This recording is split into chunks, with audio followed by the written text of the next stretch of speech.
Halloa? Below there? When he heard a voice thus calling to him, he was standing at the door of his box, with a flag in his hand furled round its short pole. One would have thought, considering the nature of the ground, that he could not have doubted from what quarter the voice came. But instead of looking up to where I stood on the top of the steep cutting nearly over his head, he turned himself about and looked down the line. There was something remarkable in his manner of doing so, though I could not have said for my life what, but I know it was remarkable enough to attract my notice, even though his figure was foreshortened and shadowed down in the deep trench, and mine was high above him, so steeped in the glow of an angry sunset, that I had shaded my eyes with my hand before I saw him at all. "Halloa? Below there?" From looking down the line, he turned himself about again, and, raising his eyes, saw my figure high above him. "Is there any path by which I can come down and speak to you?" He looked up at me without replying, and I looked down at him without pressing him too soon with a repetition of my idle question. Just then there came a vague vibration in the earth and air, quickly changing into a violent pulsation, and an oncoming rush that caused me to start back, as though it had force to draw me down.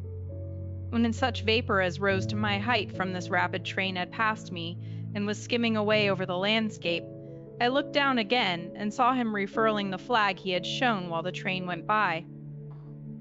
I repeated my inquiry. After a pause during which he seemed to regard me with fixed attention, he motioned with his rolled-up flag towards a point on my level, some 200 or 300 yards distant. I called down to him, "All right, Ab," and made for that point. There, by dint of looking closely about me, I found a rough zigzag descending path notched out, which I followed. The cutting was extremely deep and unusually precipitate. It was made through a clammy stone that became oozier and wetter as I went down. For these reasons I found the way long enough to give me time to recall a singular air of reluctance or compulsion with which he had pointed out the path. When I came down low enough upon the zigzag descent to see him again, I saw that he was standing between the rails on the way by which the train had lately passed, in an attitude as if he were waiting for me to appear. He had his left hand at his chin, and that left elbow rested on his right hand, crossed over his breast. His attitude was one of such expectation and watchfulness that I stopped a moment, wondering at it. I resumed my downward way, and stepping out upon the level of the railroad, and drawing nearer to him, saw that he was a dark, sallow man, with a dark beard and rather heavy eyebrows. His post was in as solitary and dismal a place as ever I saw.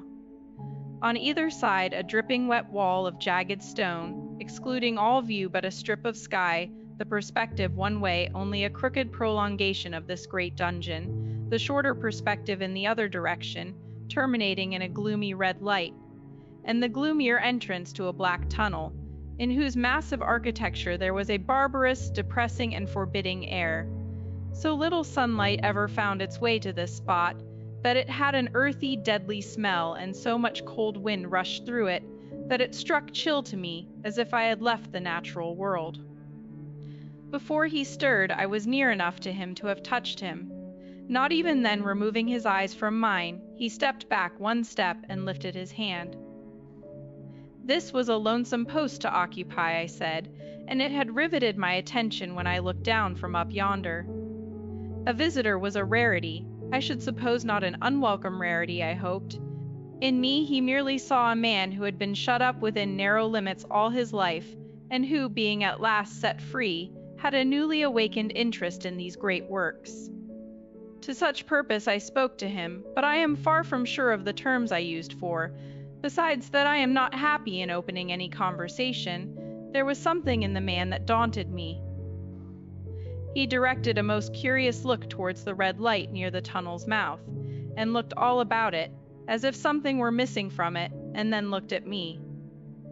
That light was part of his charge, was it not? He answered in a low voice, "Don't you know it is?" The monstrous thought came into my mind, as I perused the fixed eyes and the saturnine face, that this was a spirit, not a man. I have speculated since whether there may have been infection in his mind.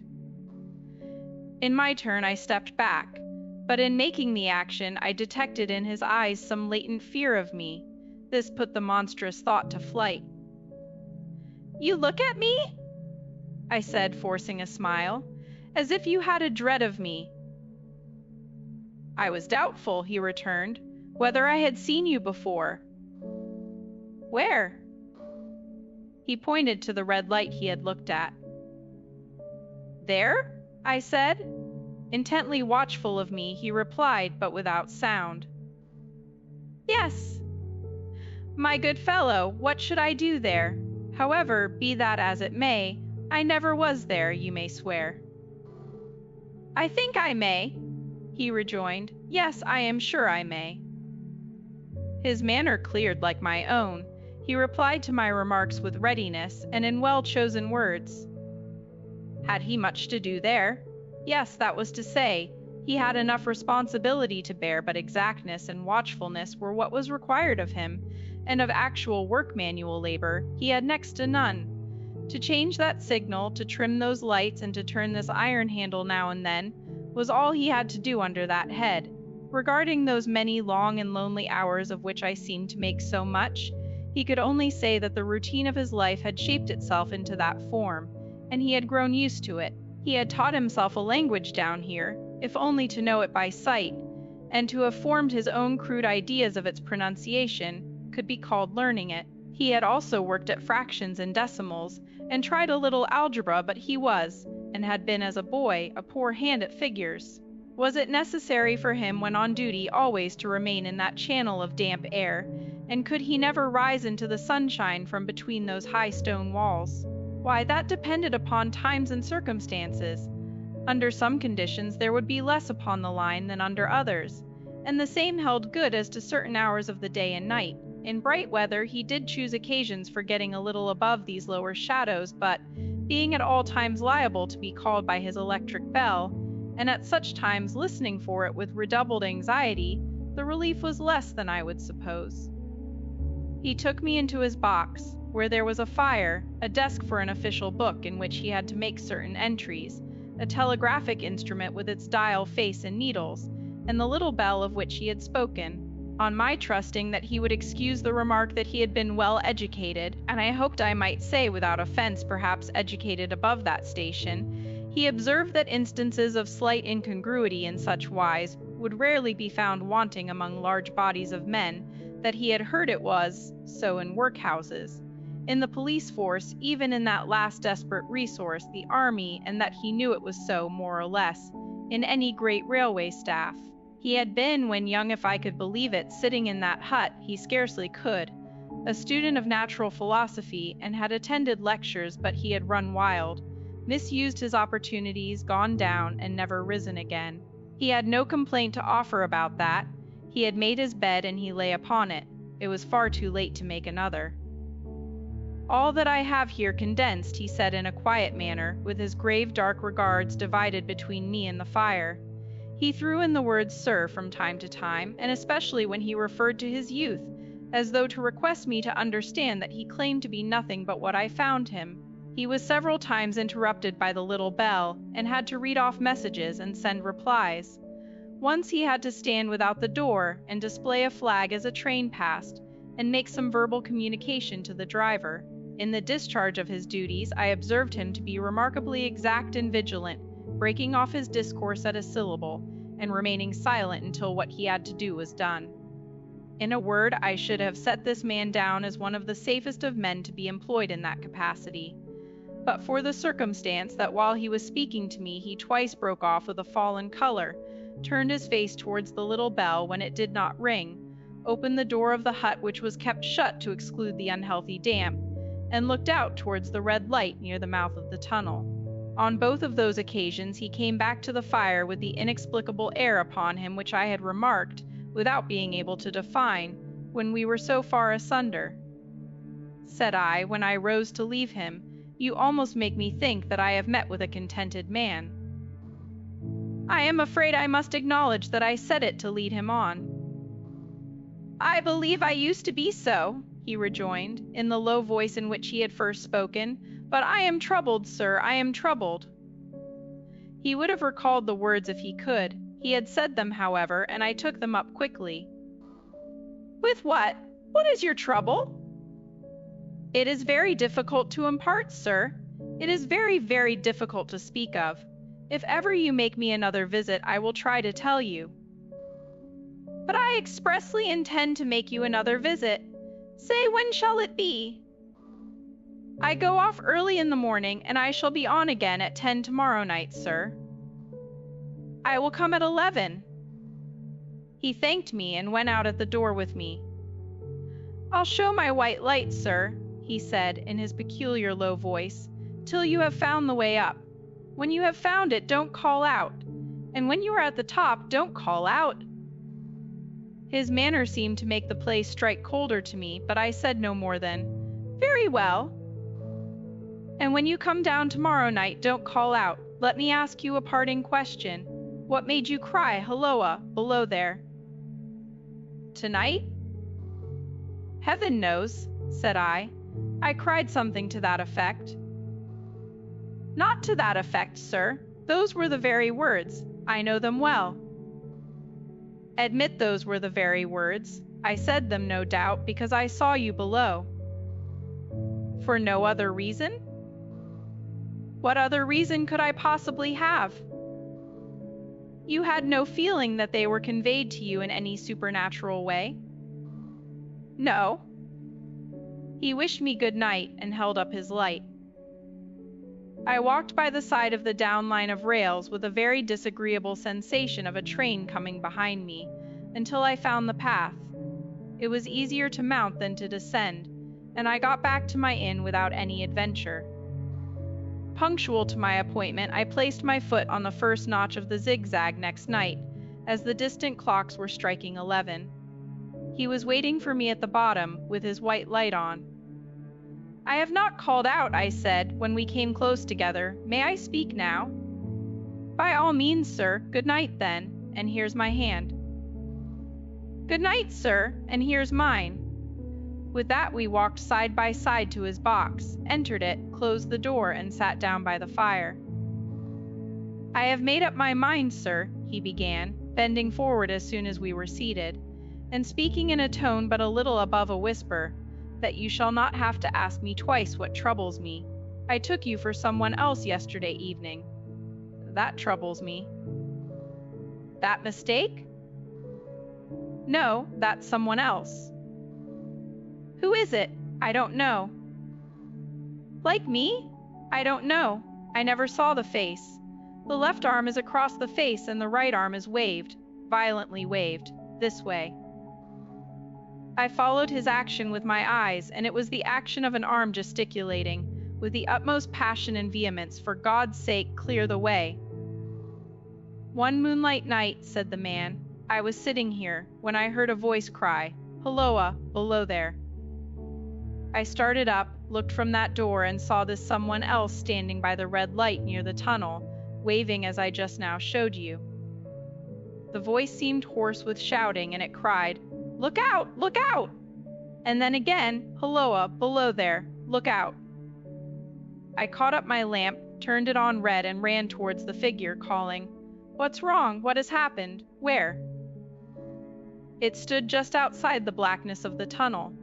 I advanced so close upon it that I wondered at its keeping the sleeve across its eyes. I ran right up at it and had my hand stretched out to pull the sleeve away, when it was gone." "Into the tunnel?" said I.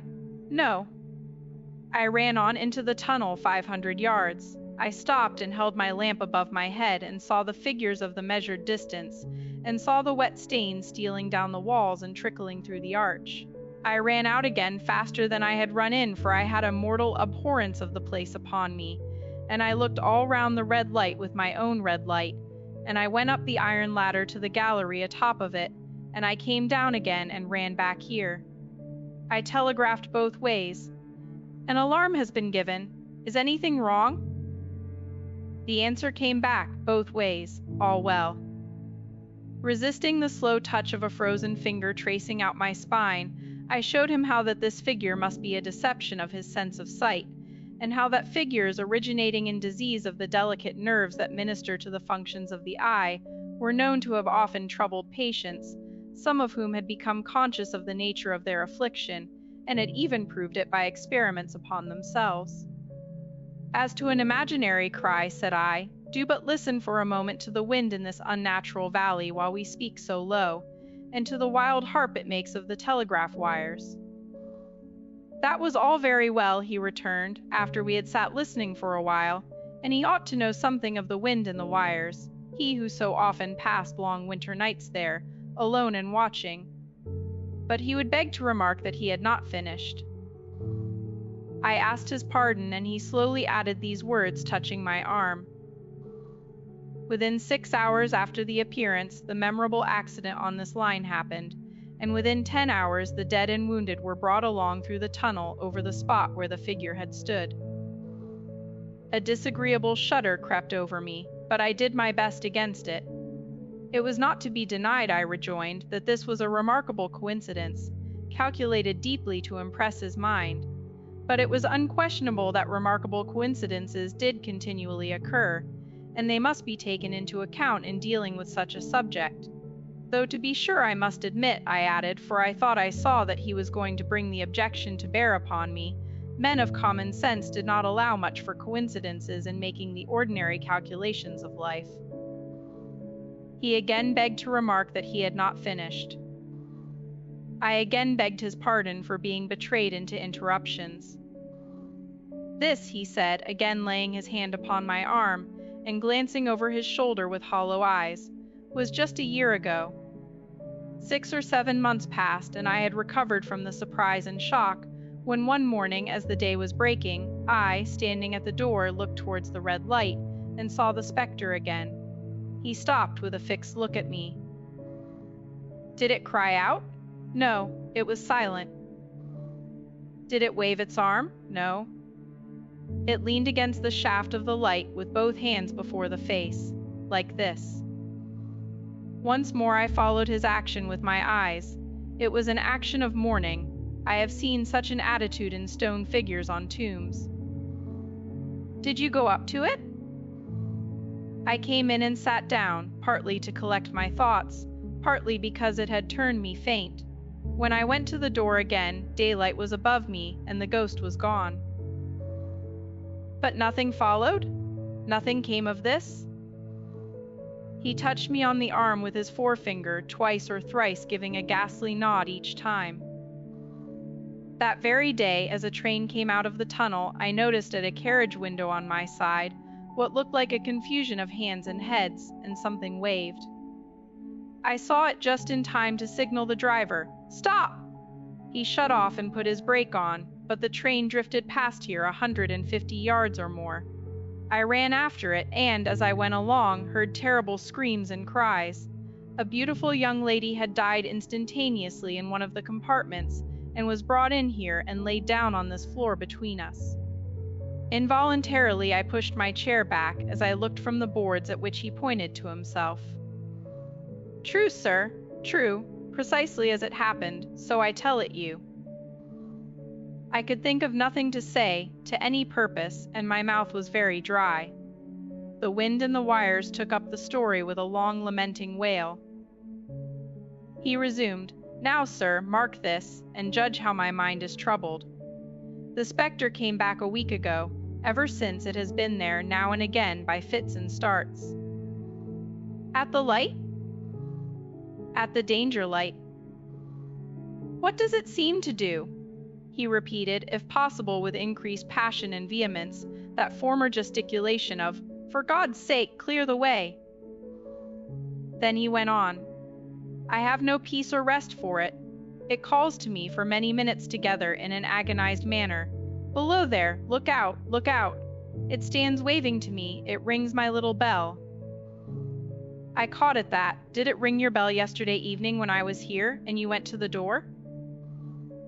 "Twice." "Why, see," said I, "how your imagination misleads you." My eyes were on the bell, and my ears were open to the bell, and if I am a living man, it did not ring at those times.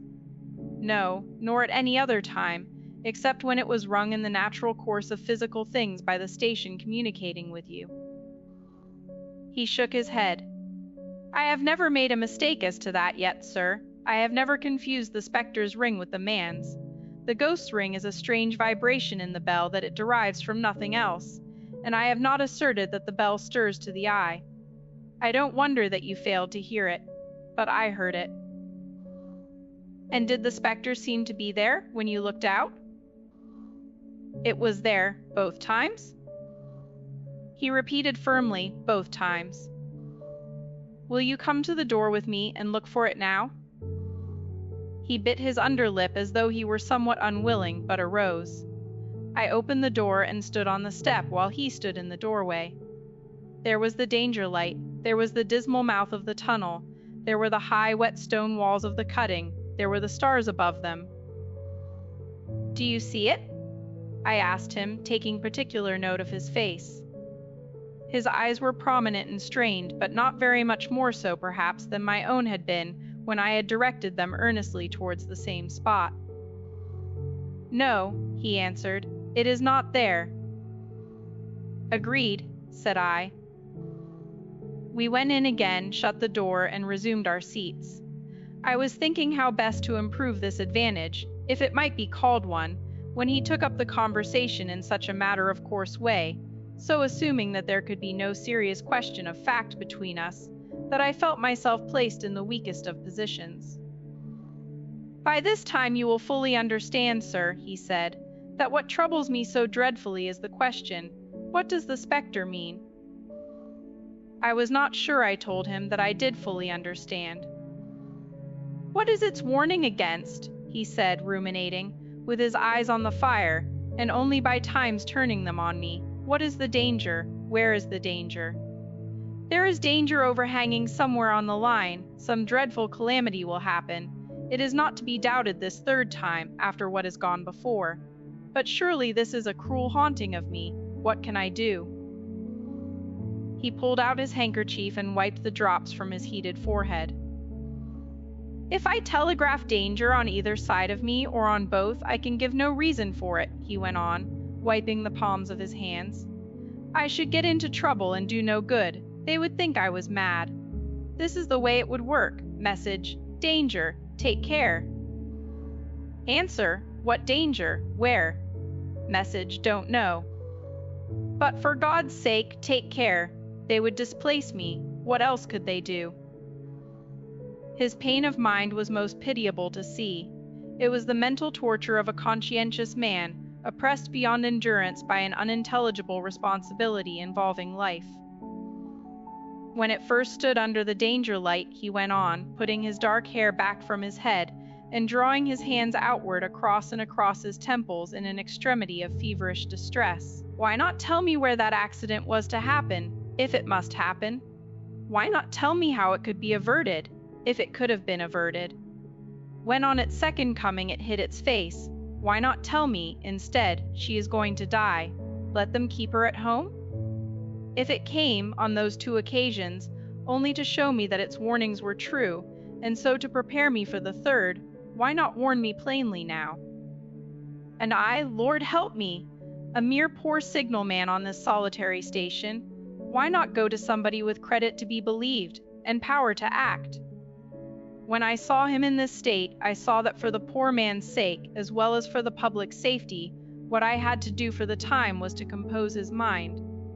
Therefore, setting aside all question of reality or unreality between us, I represented to him that whoever thoroughly discharged his duty must do well, and that at least it was his comfort that he understood his duty, though he did not understand these confounding appearances. In this effort I succeeded far better than in the attempt to reason him out of his conviction.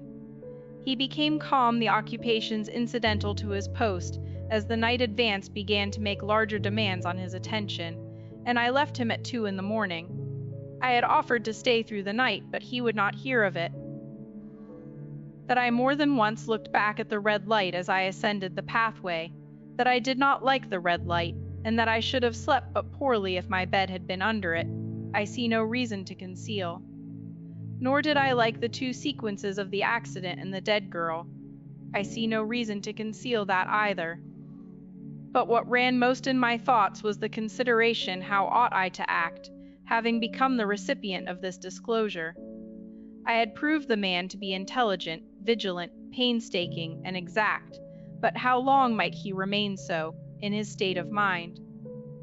Though in a subordinate position, still he held a most important trust, and would I, for instance, like to stake my own life on the chances of his continuing to execute it with precision?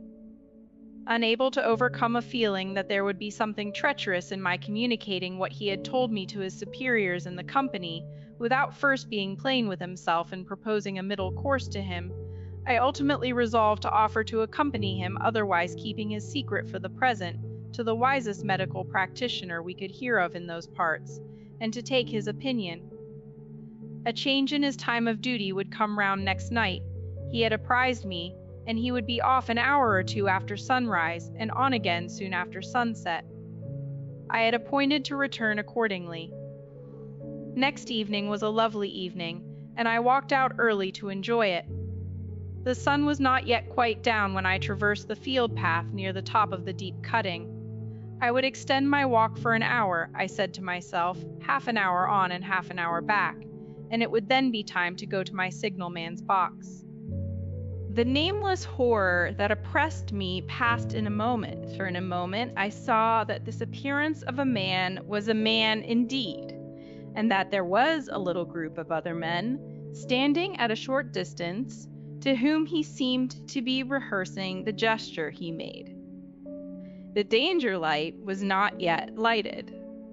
Against its shaft, a little low hut, entirely new to me, had been made of some wooden supports and tarpaulin. It looked no bigger than a bed. With an irresistible sense that something was wrong, with a flashing self-reproachful fear that fatal mischief had come of my leaving the man there, and causing no one to be sent to overlook or correct what he did, I descended the notched path with all the speed I could make. "What is the matter?" I asked the men. "Signalman killed this morning, sir." "Not the man belonging to that box?" "Yes, sir. Not the man I know." "You will recognize him, sir, if you knew him," said the man who spoke for the others, solemnly uncovering his own head, and raising an end of the tarpaulin, for his face is quite composed. "Oh, how did this happen? How did this happen?" I asked, turning from one to another as the hut closed in again. "He was cut down by an engine, sir.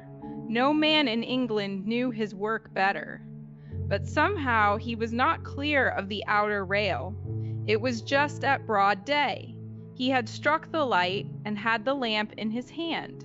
As the engine came out of the tunnel, his back was towards her, and she cut him down. That man drove her, and was showing how it happened. Show the gentleman, Tom." The man, who wore a rough dark dress, stepped back to his former place at the mouth of the tunnel. "Coming round the curve in the tunnel, sir," he said, "I saw him at the end, like as if I saw him down a perspective glass. There was no time to check speed, and I knew him to be very careful. As he didn't seem to take heed of the whistle, I shut it off when we were running down upon him, and called to him as loud as I could call." "What did you say?" "I said, 'Below there! Look out! Look out! For God's sake, clear the way!' I started." "Ah, it was a dreadful time, sir. I never left off calling to him. I put this arm before my eyes not to see, and I waved this arm to the last, but it was no use." Without prolonging the narrative to dwell on any one of its curious circumstances more than on any other, I may, in closing it, point out the coincidence that the warning of the engine driver included, not only the words which the unfortunate signal man had repeated to me as haunting him, but also the words which I myself, not he, had attached, and that only in my own mind, to the gesticulation he had imitated.